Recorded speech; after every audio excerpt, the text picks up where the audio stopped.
L'intention de cette discussion que moi je vous présente, ça serait à propos de mieux comprendre comment ça passe la mentalité des hommes d'affaires dans le domaine des médias par rapport à la maximisation le profit, en fait, la rationalisation qui vient avec les entreprises de télécommunications au Brésil, ça fait une vingtaine d'années, qui se confrontent toujours avec la tradition de maintenir les groupes médiatiques au Brésil.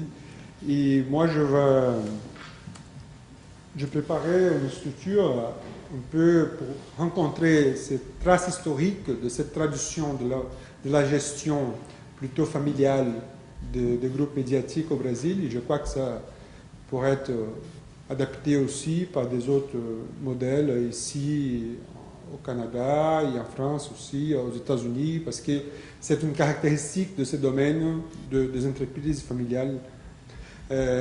Quelques propositions théoriques que j'ai prises surtout sur la sociologie, un paysage médiatique brésilien, des groupes médiatiques au Brésil, la réglementation du secteur et quelques en conclusion. Donc, pour commencer cette trace historique, moi, je vous présente ici un peu l'image du Brésil que la plupart d'entre vous connaissent aujourd'hui. C'est la carte du Brésil, partagée par plusieurs États, sont 26 États, plus de la capitale. Mais moi, j'aimerais bien vous présenter la carte du Brésil à l'époque de l'occupation du Brésil par Portugal. C'était comme ça. Donc le Brésil était partagé par des capitaines des bateaux qui venaient du Portugal pour occuper la région. Donc ça s'appelait des capitanies héréditaires. Donc c'était pour héritage de chaque capitaine, il s'installerait un peu comme des barons dans tous les parts du monde. Mais chacun aurait une partie du littoral. Il pourrait exploiter à l'intérieur jusqu'aux limites qui étaient auparavant les limites avec le Portugal et l'Espagne. Ils ont fait les traités pour diviser les mondes en deux, la moitié portugaise, la moitié espagnole. Donc, cette division, c'est un peu la racine de ce qui se passe aujourd'hui, avec aussi dans les entreprises médiatiques, aussi dans les entreprises de l'industrie lourde au Brésil. Il y a parfois dans l'histoire un peu raconter comment les cycles économiques au Brésil, qui a commencé avec l'exploitation du bois du Brésil. Donc, et en fait, nous avons commencé comme des Brésiliens à cause de ça, parce que notre nom, ce n'est pas des Brésiliens, mais surtout des Brésiliens, parce qu'on travaillait avec la braise. C'est pour ça. Et ça durait presque 200 ans, l'exploitation de la couleur rouge du bois pour faire des vestes en Europe. Et après, il y a eu le cycle de l'or, le cycle de la canne de sucre. Donc le Brésil était d'abord fournisseur de peinture, et après fournisseur de l'or, et après fournisseur de sucre au monde, les fournisseurs de café. Et les industries sont arrivées au XXe siècle, mais toujours avec la même tradition de manutention et de gestion très semblable à la division des capitanies. Voilà, il y avait les grands propriétaires de terres, c'était aussi les grands propriétaires des industries. Et maintenant, le plus nouveau cycle, c'est le cycle du pétrole, parce que sur la côte, on a découvert beaucoup de pétrole. Le Brésil est devenu autosuffisant en pétrole, va commencer à exporter beaucoup de pétrole aussi. Et c'est intéressant parce que l'unique secteur qui n'utilise pas la tradition jusqu'à aujourd'hui pour se maintenir, c'est celui du pétrole, qui utilise une rationalisation différente de cette tradition de manutention industrielle à la gestion. Et moi, je bus dans les sources de notables sociologues brésiliens pour mieux comprendre un peu ce que Renato Ortiz appelle la moderne tradition, cette moderne tradition brésilienne de travailler dans le domaine des médias. Ça, c'est un ouvrage qu'il a fait les années 80 pour parler de la télévision, pour parler de la radio, comment ça a été dans le même modèle de 400 ans. Donc, j'ai utilisé Florestan Fernandez Cardoso, qui est devenu notre président après, un grand sociologue, Raimundo Fororo, Caparelli, et j'ai dialogué beaucoup avec Denise de Moraes et Vinícius Lima, qui sont des chercheurs dans les domaines. Spécifiquement dans les domaines des communications, nous avons Caparelli, Denise et Vinicio qui travaillent là-dessus sur les industries culturelles. Mais j'ai pris ici un extrait d'une recherche à propos des entreprises du café au 19e. Et si on fait la transposition de qu'est-ce qui était la question du café, c'était la question des taxes, la question de réduire la manutention de la propriété, en réduisant les taxes, en faisant la manutention des familles. Si on fait l'adaptation de cette appropriation pour ce qui se passe dans les médias, ça serait la même chose. Le comportement des hommes d'affaires, des médias, c'est juste le même comportement des hommes d'affaires du café, des cannes de sucre, aussi de l'or et du Brésil. Dans ces paysages médiatiques que nous avons, la presse écrite d'abord a commencé au Brésil vraiment avec l'arrivée de la famille royale, qui s'était enfuie de Napoléon, 1808. Donc la presse est née au Brésil à cette époque-là. Auparavant, c'était interdit de faire des journaux au Brésil. C'était interdit aussi de faire des livres au Brésil. Mais ça a commencé et a beaucoup développé dans au fin du 19e. Il a commencé à avoir une rationalité après la guerre, la deuxième moitié du siècle XX. L'industrie du livre aussi a développé plutôt au début du 20e. La musique, il y a eu des disques, des spectacles, mais dans ce domaine-là, c'est surtout des entreprises multinationales qui occupent ces domaines. Donc, Bertelsmann, Sony, Warner, même avec une tradition musicale brésilienne très forte, mais l'industrie du domaine, c'est étranger. La radio, qui a bien commencé dans les années 20, mais elle s'est développée dans la deuxième moitié aussi. Et l'audiovisuel, à partir du cinéma, qui est notamment nord-américain au Brésil. La télévision, qui est surtout vraiment brésilienne, avec très peu d'influence étrangère à la télévision. Et la vidéo, les productions audiovisuelles qui est là-dessus. Donc la plupart de la production médiatique au Brésil, c'est sur la télévision. Les autres sont à la périphérie de ces marchés, ces grands marchés, ces grandes industries qu'il y a médiatiques au Brésil, c'est autour de la télévision. Et il y a les grands groupes, les plus importants, sont des organisations globaux qui sont partout au Brésil. Ceux-là sont les endroits qui ont des propriétaires directement, pas des affiliés. Les affiliés sont des partenariats qu'ils ont partout au Brésil. Ils occupent 98% du territoire avec ces émissions. Mais ça sont où ils ont vraiment, ils sont des propriétaires des entreprises médiatiques qui s'occupent, la plupart sont des magasins, la grande quantité de titres qu'ils ont, mais le gros budget de l'entreprise, c'est la télévision. Par exemple, ils sont dans le domaine des journaux, de la radio, de la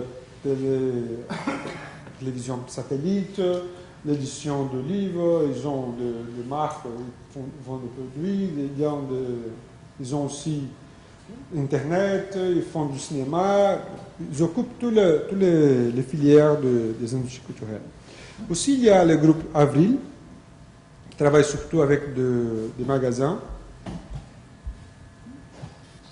Le groupe Bandeirantes, c'est très très fort, surtout à São Paulo, mais ils occupent aussi une autre partie du territoire, plutôt partagé dans le domaine de télévision. Ici, j'ai mis aussi un autre acteur, c'est le gouvernement. Le gouvernement a un grand réseau médiatique, surtout en radio et télévision, presque partout au Brésil.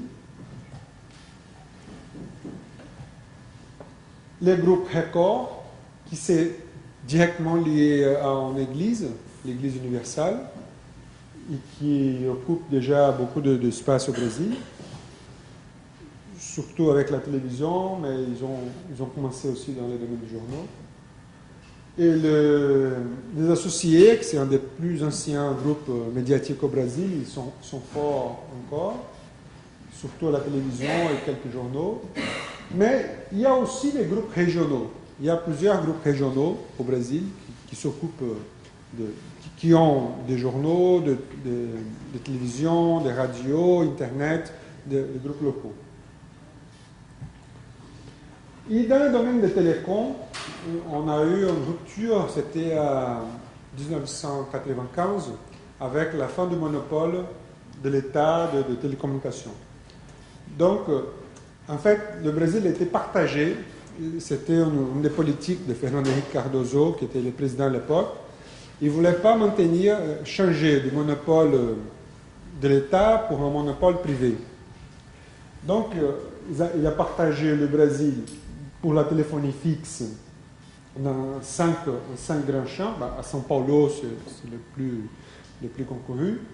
Et dans la téléphonie portable, aussi en plusieurs parties au Brésil, pour ne pas avoir la même question qui s'appelle ça aux États-Unis, pour la dérégulation, pour la création de baby bells aux États-Unis. Et à cause de ça, les États-Unis, les grandes entreprises de télécommunications des États-Unis ne sont pas intéressées au Brésil. Et c'est pour ça que la plupart des entreprises qui ont occupé le marché des télécommunications au Brésil sont des entreprises du Mexique, de la France, d'Italie, du Portugal, mais pas des États-Unis, parce qu'ils ne voulaient pas partager le marché. En 2007, quand il y a eu un changement de la loi, qui maintenant, toutes les entreprises peuvent offrir des services dans tous les pays.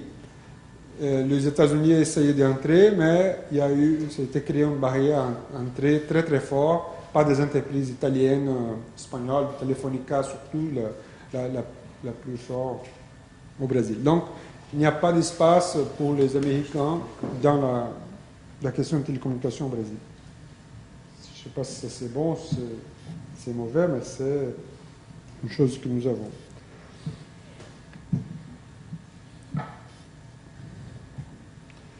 Et nous avons une réglementation pour le domaine des radiodiffusions, parce qu'auparavant, dans la loi de 62, qui est valable jusqu'à aujourd'hui, il y avait la radiodiffusion et la télécommunication étaient la même chose.